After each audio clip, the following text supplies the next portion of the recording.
킬러 문항, 수험생 있는 가정이라면 들어보셨을 테고 이번에 처음 듣는다는 분들도 많습니다. 쉽게 말하면 틀리라고 내는 문제쯤 되겠죠. 그런데 틀리라고 문제를 낸다는 게 더 큰 문제라는 게 대통령실의 판단입니다. 구체적으로 어떤 문제가 있다는 것인지 따져보겠습니다. 자, 홍영 기자, 저는 틀리라고 내는 문제라고 설명드렸습니다만 어느 정도 어려운 걸 킬러 문항이라고 합니까?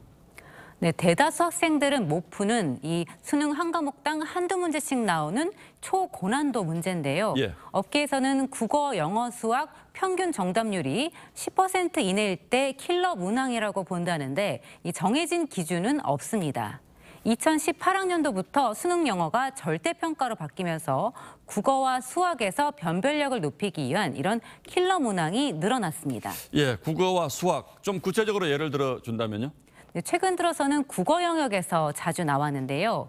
이 이른바 불수능으로 불렸던 2019학년도 국어 영역 문제입니다.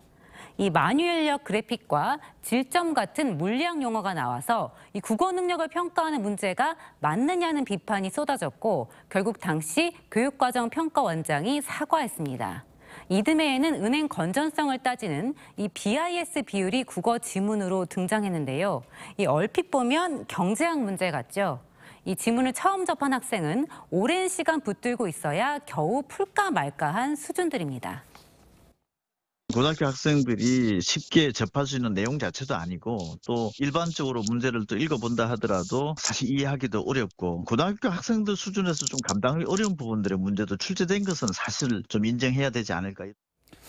예, 정부는 이런 킬러 문항이 사교육 시장과 깊게 연관이 있다고 보는 것이고요.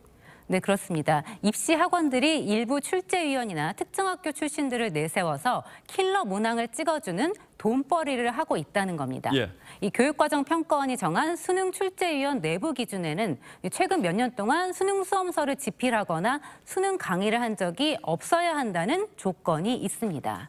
이 출제 이후 취업에는 따로 제한이 없지만 이 보안각서에 수능 출제에 참여한 사실 자체를 비밀로 해야 한다고 명시돼 있는데요.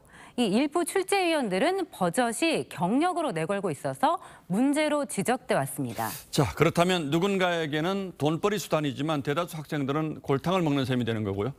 네, 맞습니다. 이 대학에서 공부할 사고력을 측정한다는 수학능력시험 취지에도 맞지 않는다는 게 전문가들의 지적입니다.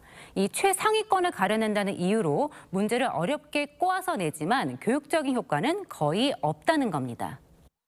실제로 우리나라 수능하고 좀 유사한 일본의 센터 시험이나 미국 SAT 어디를 봐도 이런 식의 문제는 안 나와요. 그러니까 킬러 문항이라고 하는 것은 교육적 타당성은 굉장히 떨어지는 문제예요. 이 문제를 틀렸다고 해서 얘가 대학에서 수학 능력이 떨어진 애라고 볼 수 있나? 예, 이번 발표가 수능을 5달 앞둔 학생 학부모를 혼란스럽게 한다는 비판도 일부 맞습니다만 이 자체만 두고 보면 그냥 둘 일은 결코 아닌 것 같군요. 예, 홍영 기자 잘 들었습니다.